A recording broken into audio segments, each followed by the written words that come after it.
আরেকটা প্রজাতি বের হবে, এর নাম ইয়াজুজ আর মাজুজ। নাম শুনেছেন?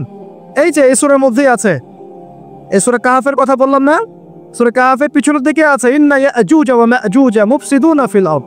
যুলকারনাইন বাদশার কথা পড়বেন, তিনি যে দেয়াল নির্মাণ করে দিয়েছিলেন লোহা এবং তামা দিয়ে, মনে আছে, পড়েছেন? আচ্ছা, এই ইয়াজুজ আর মাজুজ যখন বের হবে, পৃথিবীর পানি খেয়ে শেষ করে ফেলে দিবে একেবারে। এরা এত বেশি হিংস্র হবে যে এদের সাথে লড়াই করার মতো ক্ষমতা কোনো মানুষেরই থাকবে না।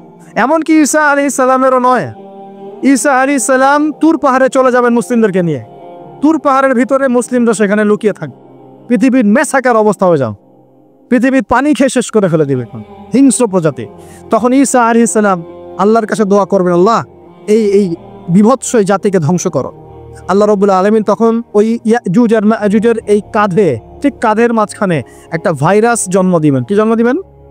ওই যে বলি না মহামারীর ভাইরাস, অমুক ভাইরাস তমুক ভাইরাস, এই ভাইরাস আরও সামনে আছে বাকি এখন।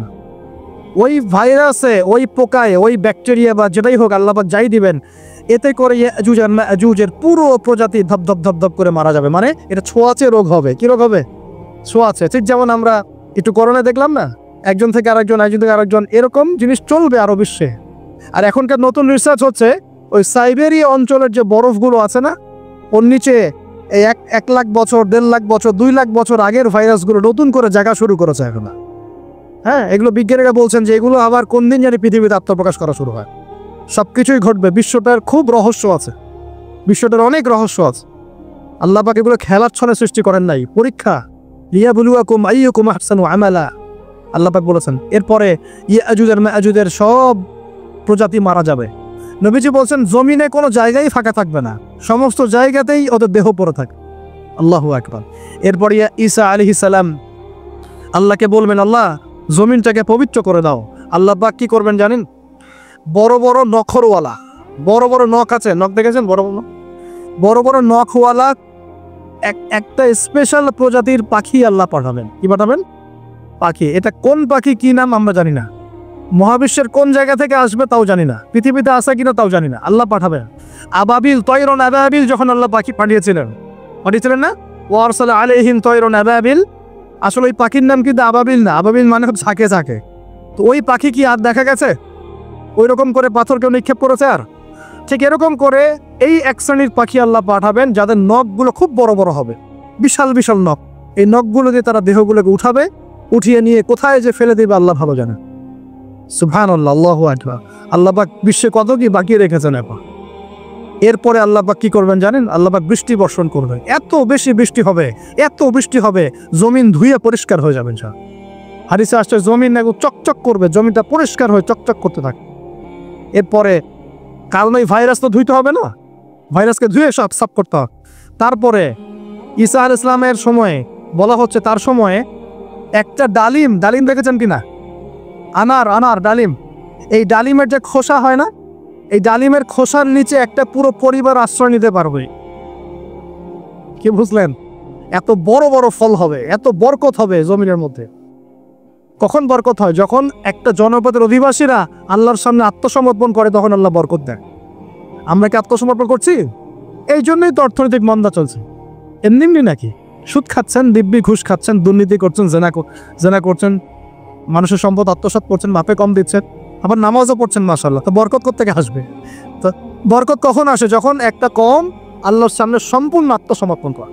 একটা ডালিম হবে, এটা রূপকথা নয়, এগুলো গান গল্প বলছি না।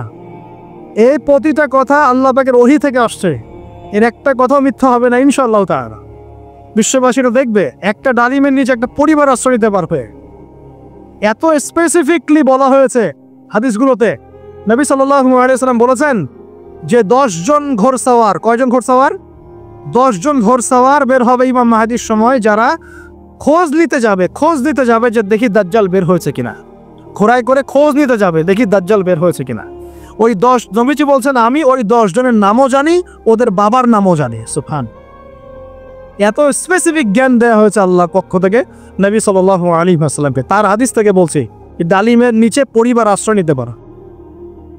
তো অনেকে হয়তো হাসবে, কি বলে একটু উল্টা পাল্টা কথা, তাই না? নাস্তিকরা মনে করতে পারে যে হাসবে, আরে হাহারি এক দিয়ে রেখে দেখবে। এখন মানুষ ফেসবুকের মতো চিন্তা করে, ফেসবুকের মতো হাসে, ফেসবুকের মতো কাঁদে, মানুষ এখন রোবটিক হয়ে গেছে আর, ঠিক আছে? আচ্ছা, তো এরপর কি? এরপরে বরকতের এই সময়টা শেষ হয়ে যাবে কখন? যখন মানুষ আবার সেই জেনা, পাপ, শিরিক, কুফর এগুলোতে লিপ্ত হবে। আল্লাহ রাসূল বলছেন এমন একটা মানুষও বাকি থাকবে না, একটা মানুষও না যে খালি লা ইলাহা ইল্লাল্লাহ কালিমাটা পড়তে জানে, এমন একটা মানুষও বাকি থাকবে না। বলেন নাউযুবিল্লাহ। ওরা হবে এই পৃথিবীর সবচেয়ে নিকৃষ্ট মানুষ। ওদের চেয়ে নিকৃষ্ট কোনো মানুষ এই পৃথিবীতে হবেন।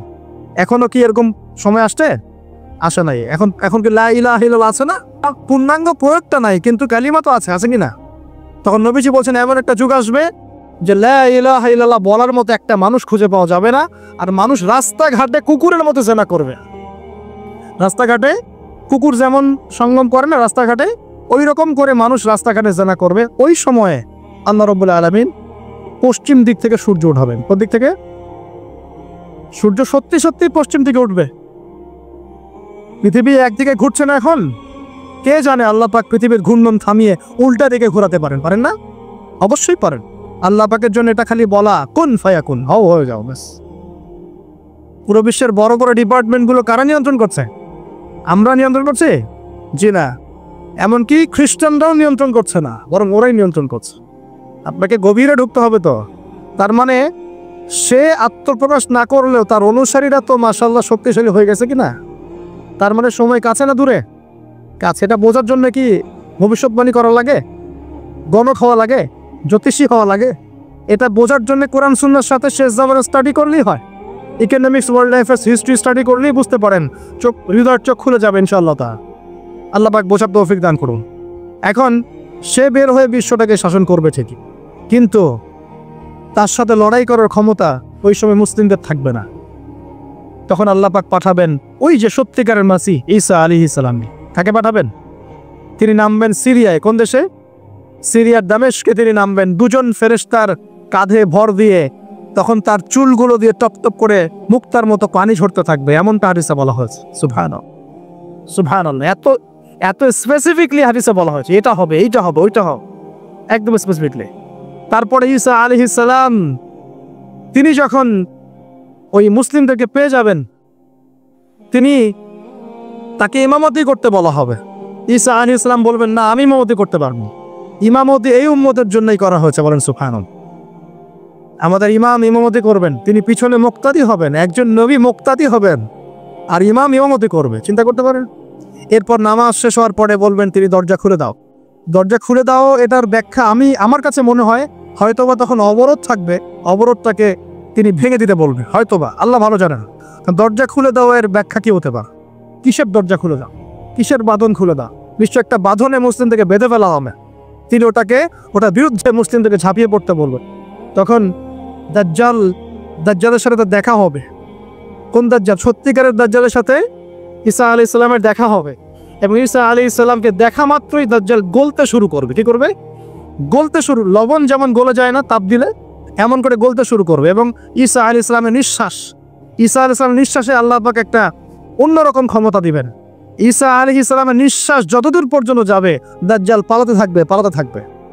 তার নিঃশ্বাস গিয়ে দাজ্জালের গায়ে লাগা পরে দাজ্জাল ওইখানেই মারা যাবে। আল্লাহ পাক এই শুধু তাকে নয়, তার সমস্ত অনুসারীদেরকে আল্লাহ পাক সেখানে মেরে ফেলবেন ইনশাআল্লাহ। মুসলিমদের হাতে। কার হাতে? মুসলিমদের হাতে। এটা জায়গাটা মেনশন করা আছে, বাবেলুদ নামক জায়গা। কোন জায়গা? বাবেলুদ। যান গুগল সার্চ করে দেখেন বাবেলুদ কোন জায়গায় আছে। আমি বলে দিব না, দেখেন কোন জায়গায় আছে, কারা ওটা নিয়ন্ত্রণ করছে দেখেন। ওইখানে দাজ্জাল মারা যাবে। মানে সত্যিকারের মাসিহের হাতে মিথ্যা মাসিহ মারা যাবে ইনশাআল্লাহ, ঠিক আছে? এবং তার অনুসারীদের পতন হবে। এরপর ঈসা আলাইহিস সালাম এই ক্ষমতাটা দখল করবেন এবং সারা বিশ্বে তিনি শান্তি শৃঙ্খলা কায়েম করবেন। একজন ন্যায়পরায়ণ শাসক হবেন ইনশাআল্লাহ। এবং তিনি নতুন কোনো শরীয়ত নিয়ে আসবেন না, উম্মতে মুহাম্মাদের শরীয়ত কায়েম থাকবে ইনশাআল্লাহ। এরপরে 40 বছর তিনি রাজত্ব করবেন। কত বছর? 40 বছর। এবং তার বিবাহ শাদীও হবে এবং তার ইন্তেকালও হবে। তাকে দাফন করা হবে নবী মুহাম্মদ সাল্লাল্লাহু আলাইহি ওয়াসাল্লামের ঠিক পাশেই। আল্লাহু আকবার। ঠিক তার পাশেই দাফন করা হবে। এরপরে মানুষ আবারও খারাপ হওয়া শুরু করবে। কেমন খারাপ হবে? ও আচ্ছা, মাঝখানে একটা কথা বলতে ভুলে গেছে। ব্যাস, আমি কয়েকদিন আগে রিপোর্ট দেখেছি, পৃথিবীর নিচে কিন্তু আগুনের স্তর আছে। আচ্ছা, জানেন তো পৃথিবীর নিচে আগ্নেয়গিরিগুলো আছে।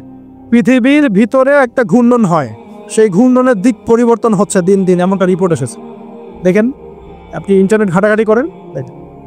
আর অনেকে রিপোর্ট করছে যে পৃথিবী আগে যে গতিতে ঘুরতো এখন পৃথিবীর ঘূর্ণন গতি একটু বেড়ে গেছে। দেখেন রিপোর্ট, দেখেন ঘূর্ণন গতি বেড়ে যাওয়ার মানে হচ্ছে টাইম দ্রুত পাস করবে। আর শেষ জামানার হাদিস এটাও আছে যে সময় দ্রুত পাস করবে, আছে না? এটা হাদিস আসছে। তো প্রিয় ভাইরা, এই সময়ে মানুষ খারাপ হওয়া শুরু করার পরে এমন খারাপ হবে, আল্লাহর নাম নেওয়ার মতো কোনো মানুষ থাকবে না, আল্লাহ আল্লাহ বলার মতো কোনো মানুষ থাকবে না। তখন পশ্চিম দিক থেকে সূর্য উঠবে। কিভাবে কিয়ামত হবে? নবীজি বলছেন, একজন ব্যক্তি পানি খাওয়ার জন্য পাত্রটাকে মুখের সামনে নিবে, পানি গিলতে পারবে না, কিয়ামত হয়ে যান। নাউযুবিল্লাহ। ইযা ওয়াকাআতিল ওয়াকিআ লাইসা লিওয়াকাআতিহা কাযিবা আল খারিআতু মাল খারিআ ওয়া মা আদরাকা মাল খারিআ। আছে না? আম্মা ইয়াতাসাআলুন আনিন নাবাইল আযীম। কত সূরা আছে কিয়ামত সংক্রান্ত, করে দেখেন। ইযা যুলজিলাতিল আরদু জিলজালাহা ওয়া আখরাজাতিল আরদু আসকালাহা ইযা আশ-শামসু কুওয়িরাত ওয়া ইযা আন-নুজুমু ইনকাদারাত। এই সূরাগুলো পড়ে দেখেন। আম্মা পারার শেষ পারাটা, যেটা 30তম পারা, এর সূরাগুলো পড়ে দেখেন। কিয়ামত চোখে দেখতে পারবেন ইনশাআল্লাহ। সিংহায় ফুঁক দেওয়া হবে। আল্লাহ পাকের ফেরেশতার এত ক্ষমতা আল্লাহ দিয়েছেন, একটা ফুয়ে পুরো মহাবিশ্ব ধ্বংস হয়ে যাবে ইনশাআল্লাহ। চারটাখানি কথা নাকি? দ্বিতীয় ফুৎকারে আবার সবাইকে জীবিত করা হবে। এবং এই যে দুনিয়ার জীবনটা আমরা কাটাচ্ছি, এই 30, 40, 50, 60, 100 বছরের জীবন, এই জীবনের এক একটা হিসেব আল্লাহর সামনে দাঁড়িয়ে সেদিন দেওয়া লাগবে। অতএব এই দুনিয়ার জীবনটাতে প্রস্তুতি গ্রহণ করি, 5 ওয়াক্ত নামাজ পড়ি, যাকাত দেই, কালিমা বোঝার চেষ্টা করি, আল্লাহ তাওহীদ শিখি, জানি, বুঝি, নবীর সুন্নত অনুযায়ী আমল করি, হালাল খাই, পরিবার গড়ি, মানুষকে সৎ কাজের দাওয়াত দেই, অসৎ কাজে নিষেধ করি, ইসলামকে আল্লাহর জমিনে প্রতিষ্ঠা করার চেষ্টা করি। আল্লাহ পাক যা দিয়েছেন, জানমাল, সময়, শ্রম, আল্লাহ পাক যা দিয়েছেন, ক্ষমতা, প্রতিপত্তি, সম্পদ, এগুলোকে আল্লাহর দ্বীনের জন্য ব্যয় করি। ইনশাআল্লাহ দুনিয়া সফল হব, পরকালে সফল হবে ইনশাআল্লাহ আযজা ওয়া জাল। আল্লাহ পাক আমাদের সবাইকে সমকালীন ফিতনাগুলো সম্পর্কে সচেতন থাকার তৌফিক দান করুন, এবং এই রমজান আসন্ন রমজানে পরিপূর্ণরূপে ইবাদত করার তৌফিক দান করুন, এবং এই ইবাদত এবং শিক্ষাগুলোকে সারা বছর ধরে রাখার তৌফিক দান করুন, এবং জামানা সম্পর্কে সচেতন থেকে আগামী দিনে যা হবে সেভাবে পদক্ষেপ নেওয়ার তৌফিক আল্লাহ পাক দান করুন। আমিন।